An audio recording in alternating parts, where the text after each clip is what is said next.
जय श्री राम दोस्तों। आज हम पहुंचे थे अहिल्या स्थान, जो कि दरभंगा जिले के अहियारी गांव में स्थित है। इस स्थान का जिक्र रामायण में भी है। हे राम सुनो ये अहिल्या है, ऋषिवर गौतम की गृह नारी। नीरव निश्चल निष्प्राण पड़ी पति मेरी चाखट पे। त्रेता युग में भगवान श्री राम ने यहीं पर पत्थर बनी माता अहिल्या का उद्धार किया था। इस स्थान पर कई छोटे बड़े मंदिर हैं, जिसमें मुख्य 2 मंदिर हैं, जिसमें से एक है राम जानकी मंदिर, जो कि करीब 400 साल पहले बनवाया गया था। इस मंदिर को दरभंगा के महाराजा छत्र सिंह ने बनवाया था। अब हम जानते हैं यहाँ के बारे में कुछ मुख्य बातें। यह मंदिर राम और सीता मंदिर के नाम से भी जाना जाता है। यहाँ हर साल अहिल्या गौतम महोत्सव आयोजित होता है। विवाह पंचमी और रामनवमी जैसे मौक़ों पर भक्तों को भारी भीड़ लगती है।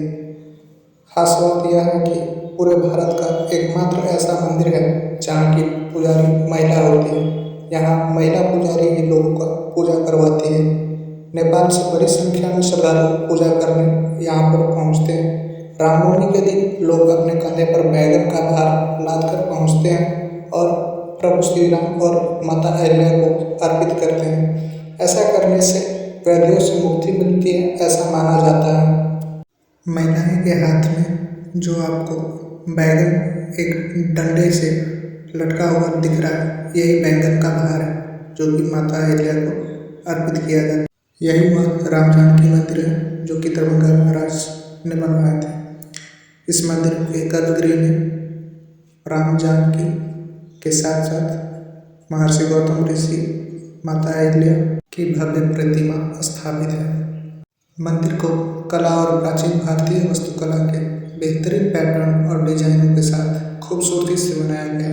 यह मंदिर प्रतिदिन सुबह 5 बजे से रात्रि के 10 बजे तक खुला रहता है। इस मंदिर के डिटेल लोकेशन के बारे में बात करें तो बिहार के दरभंगा जिले के जाले प्रखंड के अहियारी गाँव में स्थित है। यहाँ बाय रोड और बाय ट्रेन भी आ सकते हैं। नज़दीक जो रेलवे स्टेशन है वो है कंतौल रेलवे स्टेशन, जो कि यहाँ से मात्र 2 किलोमीटर की दूरी पर स्थित है। रामायण के अनुसार राम और लक्ष्मण ब्रह्म ऋषि विश्वामित्र के साथ अपने यज्ञ की रक्षा करने के लिए वन में गए थे। रास्ते में उन्हें गौतम आश्रम नामक एक निर्जन स्थान मिला। जब राम ने उस स्थान के बारे में पूछा तो विश्वामित्र ने गौतम महर्षि की पत्नी सती अहिल्या की कथा सुनाई। महर्षि यहाँ अपनी पत्नी के साथ रहकर तपस्या करते थे। एक दिन जब गौतम ऋषि आश्रम से बाहर गए हुए थे, उनकी अनुपस्थिति में इंद्र गौतम ऋषि का वेश धारण कर आए। अहिल्यावती का वास्तविक परिचय जाने बिना इंद्र की वासना के आगे झुक गए। गौतम महर्षि को जब यह बात पता चली तो उन्होंने अपनी पत्नी को श्राप दिया कि वह इसी स्थान पर पत्थर बनकर पड़ी रहे। जब उन्होंने विनती की तो महर्षि ने कहा, जब राम इस स्थान पर आएंगे तो तुम अपने सामान्य स्वरूप में लौट आओगे। विश्वामित्र ने राम को आश्रम में जाने के लिए कहा। जैसे ही राम के तेज से वह स्थान चमक उठा। अहिल्या महर्षि की पत्नी थी, इसलिए राम और लक्ष्मण ने उन्हें प्रणाम किया। तो दोस्तों, ये थी माता अहिल्या के उद्धार के बारे में वर्णन, जो कि रामायण में भी है। अब यहाँ के पुजारी के मुख से यहाँ की महानता के बारे में सुनते हैं। आइए जानते हैं इस मंदिर के बारे में विस्तार से, खुद यहाँ के महिला पुजारी के मुख से। मंदिर है जहाँ की मुख्य पुजारी महिला होती है, और यहाँ के मुख्य पुजारी अवंतिका जो है, भार जो है बैगन का एक रोग होता है, शरीर में एक अहिल्या हो जाता है, वो मान लेने से ठीक हो जाता है। तो इसीलिए यहाँ पर लोग बैगन का भार चढ़ाते हैं। ये माता अहिल्या का पावन स्थान है, जो सिद्ध पीठ है, क्योंकि यहाँ पे प्रभु श्री राम अपने भक्त का उद्धार करने के लिए आए थे। दुनिया में हर एक कोने में देखा जाता है कि भक्त भगवान के द्वार पे जाते हैं, कुछ मांगने के लिए, कुछ लेने के लिए, कुछ कहने के लिए, लेकिन यहाँ प्रभु अपने भक्त का पुकार सुन के यहाँ उनका उद्धार करने के लिए आए थे। अहिल्या माता जो है ये पंचकन्या में से एक है। पंचकन्या का नाम रामायण में जैसा वर्णित है, अहिल्या, द्रौपदी, तारा, कुंती, मंदोदरी, ये 5 ब्रह्मा जी की मानस पुत्रियां थी, जिनको पंचकन्या के रूप में पूजा जाता है। तो अहिल्या माता बहुत सुंदर थी। तब इनके पिता सोचते थे कि इनका विवाह किसके साथ किया जाए और इनको शिक्षा के लिए कहाँ रखा जाए, क्योंकि जहाँ ये जाती थी वहाँ अक्सर विवाद छिड़ता था कि हम इनसे विवाह करेंगे, हम इनसे करेंगे। तो ब्रह्मा जी सोचते थे कि इनके लिए शिक्षा का अध्ययन कहाँ दिया जाए। तो पता करने पे उनको पता चला कि गौतम ऋषि जो थे वो 5 इंद्रियों को अपने वश में कर रखे थे। वो चाहते तो उनको लोभ होता, वो चाहते तो उनको क्रोध आता, वो चाहते तो किसी पे मोह कर सकते थे, अगर नहीं चाहते तो उनको कुछ नहीं हो सकता था। तो ब्रह्मा जी को लगा कि इससे अच्छा स्थान हमारी पुत्री के लिए कहीं नहीं हो सकता है सुरक्षित। तो वो उनके पास उनको विद्या अध्ययन के लिए भेजे कि यहाँ पे मैं अपनी पुत्री का विद्या अध्ययन करवाऊंगा। तो जब माता अहिल्या को यहाँ पे भेजे तो उसके बाद उनको लगा कि यही उनके लिए विवाह योग्य भी वर है, तो उनके साथ उनका विवाह कर दिए। इस बीच इंद्र भगवान जो थे, देवताओं के राजा इंद्र जो है, वो चंद्रमा के साथ मिलके इनके साथ छल करना चाहे। गौतम ऋषि का एक नियम था, ये त्रिकालदर्शी थे, तो इनका नियम था कि ये ब्रह्म मुहूर्त में जागा करते थे। ब्रह्म मुहूर्त में जाग करके, और इस आश्रम से 3 किलोमीटर की दूरी पर गौतम स्थान है, गौतम कुंड। वहाँ पे पाताल गंगा का निवास है, अभी भी है, 7 कुंड के रूप में है। वहाँ पे प्रत्येक दिन जाते थे, गंगा स्नान करने के बाद सूर्य को अर्घ देते थे, तपस्या करते थे, उसके बाद आते थे अपनी कुटिया में। तो इंद्र भगवान को ये सब क्रम पता था कि ऐसा ऐसा करते हैं, तो वो चंद्रमा को अर्धरात्रि में लुप्त कर दिए। बोले कि आप अर्धरात्रि में ही लुप्त हो जाइए, ताकि क्योंकि जब चंद्रमा लुप्त होता है तभी ब्रह्म मुहूर्त होता है। तो लुप्त कर दिए। तो गौतम ऋषि को लगा कि अब तो ब्रह्म मुहूर्त है, तो अब हमको जाना चाहिए। तो वो निकले अपने कुटिया से और गए गौतम कुंड स्नान के लिए। उस टाइम तो उनको दूधमती गंगा के नाम से जाना जाता था। गए वहाँ पे तो गंगा माता आकाशवाणी बताई कि पुत्र अभी तो अर्धरात्रि है, अभी हम निद्रा में हैं, अभी उचित समय नहीं है तुम्हारे लिए, और तुम्हारे साथ छल हो रहा है। तो जब वो वापिस आए तो देखे कि अपने ही प्रतिरूप में किसी पुरुष को अपने कुटिया से निकलते हुए, और माता अहिल्या भी उस समय कुटिया में ही थी। तो उनको सारा आभास हो गया कि हमारे साथ क्या घटना हुआ है। इंद्र भगवान को उसी समय श्राप दिए, और उसके बाद फिर आगे बढ़े तो माता अहिल्या को श्राप दिया। और जब चंद्रमा के बारे में पता चला तो उनको भी श्राप दिए कि आपको सुंदरता का बहुत घमंड है, तो आपके ऊपर भी दाग लगेगा। चंद्रमा में जो दाग है वो माना जाता है कि गौतम ऋषि के श्राप द्वारा ही है। और अहिल्या माता को जब श्राप दिए उस समय उनकी पुत्री थी, एक पुत्री और एक पुत्र थे। पुत्र सतानंद जी थे और पुत्री अंजनी माता थी। अंजनी माता से जब गौतम ऋषि पूछे कि क्या हुआ, तो अपने माता का निंदा पुत्री कैसे अपने मुंह से बताए, तो वो नहीं जब बता पाई तो उनको भी गौतम ऋषि श्राप दिए कि तुमको विश्व का सबसे बड़ा कलंक लगेगा कि तुम कुंवारी माता बनेगी। तो इसके बाद तो अंजनी माता डर के अंजनी पर्वत पे तपस्या के लिए गई, और उसके बाद जो क्रम है वो तो अक्सर लोग सुनते हैं तो जानते ही हैं कि महादेव के तेज पुंज जिससे हनुमान जी का जन्म हुआ है, जिसके कारण अंजनी माता कुंवारी माँ बनी। बाद में केसरी के साथ उनका विवाह हुआ तब। और फिर अहिल्या माता को श्राप दिए कि आप पाषाण बन जाइए। उसी समय माता पाषाण के रूप में यहीं पे स्थिर हो गए। उसके बाद गौतम ऋषि इनको श्राप देकर के गौतम कुंड चले गए। फिर उनको आभास लगा कि इसमें तो उनका भी कोई गलती नहीं था, तो वो बताया कि विष्णु जी का जब राम अवतार होगा तो वो आपको अपने चरण के धूल से उद्धार करेंगे। तो कई वर्षों तक, युगों तक यहाँ पे वो तपस्या करती रही। अभी के डेट में बच्चे खेलते हैं स्टेचू, वो स्टेचू अगर बोल दे उसके बाद अगर किसी का शरीर हिलता है तो बोलते हैं तुम आउट हो गए, बोला जाता है। लेकिन माता अहिल्या वर्षों युगों तक उसी शिला में उनका प्राण स्थिर रहा और वो तपस्या करती रही। तो जब राम जी धनुष यज्ञ के लिए जनकपुर जा रहे थे, उसी क्रम में पहले बक्सर में ताड़का का वध किए, राक्षसी का। उससे पहले मारीच सुबाहु को भगाए थे और उसके बाद ताड़का का वध किए। आगे बढ़े गंगा पार करने के बाद तो माता अहिल्या का उद्धार किए। इसके बाद बढ़े हैं तो फुलहर में मिले, धनुखा में धनुष तोड़े, आगे विवाह पंचमी में विवाह हुआ। माता अहिल्या का जो उद्धार का समय है वो बताया जाता है कि अक्षय नवमी के दिन माता का उद्धार हुआ। अक्षय नवमी जिस दिन आंवले के पेड़ का पूजा किया जाता है हम लोगों में, उसी दिन इनका उद्धार हुआ है। उसके आगे फिर विवाह पंचमी को विवाह हुआ था राम जी का। उसी समय से यहाँ पे जो माता अहिल्या का पूजा है ये महिला ही करती है, क्योंकि पुरुष के कारण, पुरुष के द्वारा माता श्रापित हुई थी। इंद्र भगवान पुरुष, उनके पति गौतम ऋषि पुरुष, और जो भगवान राम जी इनका उद्धार किए वो भी इनको स्पर्श नहीं किए थे।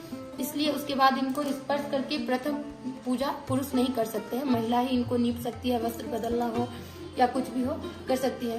दूसरा सौभाग्यशाली जगह ऐसा है कि हनुमान जी को हर जगह पूजा जाता है और यहाँ हनुमान जी को बउआ के रूप में माना जाता है। यहाँ हनुमान जी को लोग बउआ कहते हैं। आप दिखाएंगे तो देखिए, अंजनी माता की गोदी में है हनुमान जी। वात्सल्य प्रेम का उदाहरण यहाँ है कि माता अंजनी के गोदी में हनुमान जी है। यहाँ पे इनका नानी घर है यहाँ पे, तो ननिहाल में तो सभी करते हैं, तो इसीलिए वो भी गोदी में है अपनी माता के। यहाँ का जो महत्वपूर्ण है बैंगन का भात, इसकी मान्यता है कि किसी के शरीर में अगर अहिल्या नाम का रोग हो जाए तो उससे निवारण के लिए अगर कोई मन्नत मांगे कि हे भगवती हमको ये छूट जाए तो हम बैंगन का भार चढ़ाएंगे, तो वो नियम तक छूट जाता है। साक्षात ये देखा गया है। अगर आप कुछ देर यहाँ बैठिएगा तो आप भी देखिएगा कि बहुत से श्रद्धालु आते हैं, उनसे पूछिएगा तो वो भी बताएंगे कि हमको अहिला था, छूट गया इसलिए हम चढ़ाने आए हैं। तो ये साक्ष्य प्रमाण है यहाँ का कि छूट ही जाता है। और तीसरा है कि हमारे हिंदू धर्म में 2 बार, मैक्सिमम 2 बार सप्तधान दान होता है, अक्सर लोग करते हैं। एक तो श्राद्ध दान होता है मृत्यु के पश्चात, उसमें सप्तधान दान किया जाता है। और दूसरा है कि एकादशी का व्रत उद्यापन जो लोग करते हैं उसमें सप्तधान दान होता है। लेकिन ये स्थान पहला है ऐसा जहाँ पे सप्तधान दान किया जाता है। मिट्टी का कोठी बना करके उसमें 7 प्रकार का अन्न रख के अगर कोई व्यक्ति यहाँ पे सप्तधान का दान करे तो उसके परिवार में जो क्लेश द्वेष या रोग है उससे उसको मुक्ति मिलता है। यहाँ पे पुत्र प्राप्ति के लिए खोज भरा जाता है, मुंडन होता है, शादी विवाह हर चीज यहाँ होता है। तो दोस्तों ये था यहाँ का दूसरा मुख्य मंदिर। यह जो कपड़ा से ढका हुआ पत्थर का रूप आप देख रहे हैं, यही माता अहिल्या का पाषाण रूप है। अब आगे की ओर बढ़ते हैं।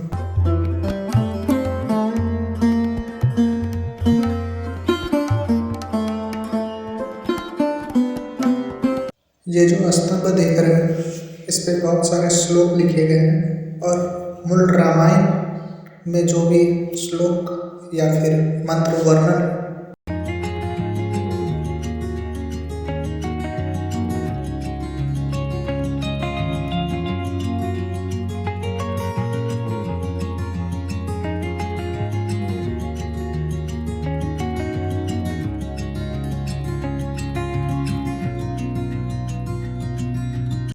यह जो सामने आप देख रहे हैं यह है अहिल्या कुंड, जिसमें माना जाता है कि 5 नदी का इसमें जल मिश्रित है और इसमें स्नान करने से शरीर के सारे दुख सारे पीड़ा दूर हो जाते हैं। लोग माता अहिल्या का दर्शन करने के लिए यहीं से पाँव हाथ धोकर स्नान कर माता का दर्शन करते हैं। अब हम पहुंच गए हैं दूसरे प्रांगण में। इसमें भी कई छोटे छोटे मंदिर हैं जिसमें भगवान शिव के मंदिर है और सिया पिया निवास है, माँ श्री राम जानकी का कोवर घर है। यह जो देख रहे हैं आप मनोकामना मंदिर है जिसमें हनुमान जी विराजमान हैं। प्रभु श्री राम के भक्त हनुमान जी। अब हम चलते हैं कोवर घर की तरफ।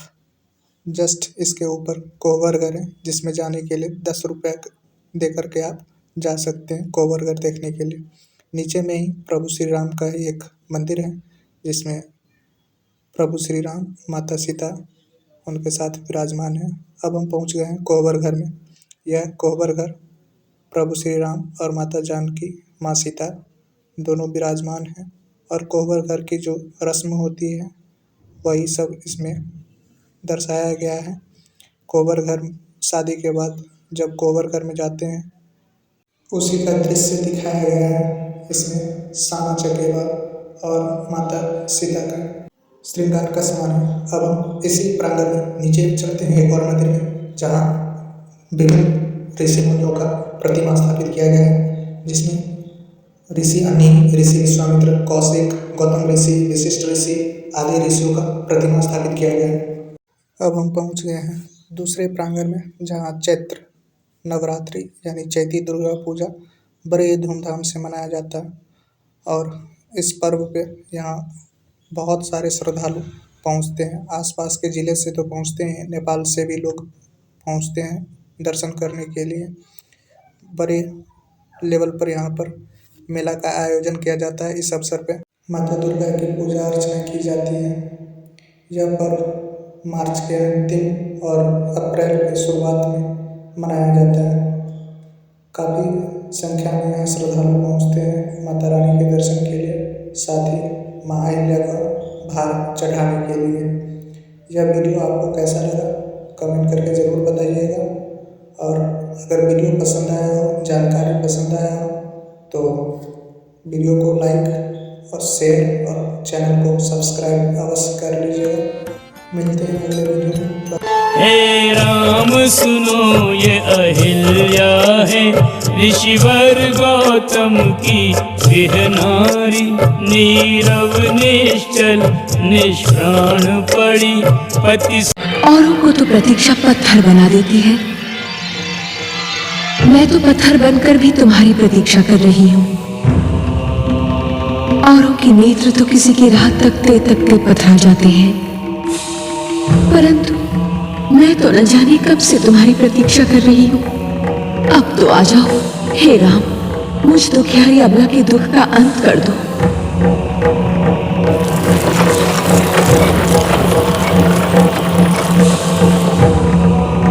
धन्य है वायु का ये झोंका जो मुझ तक तुम्हारे कमल चरणों की धूल की सुगंध लाया है। तुम आ रहे हो, तुम अवश्य आ रहे हो। मुझ दुखियारी के दिन फिरने वाले तुम मेरे कल्याण के लिए मेरे समीप आ रहे हो।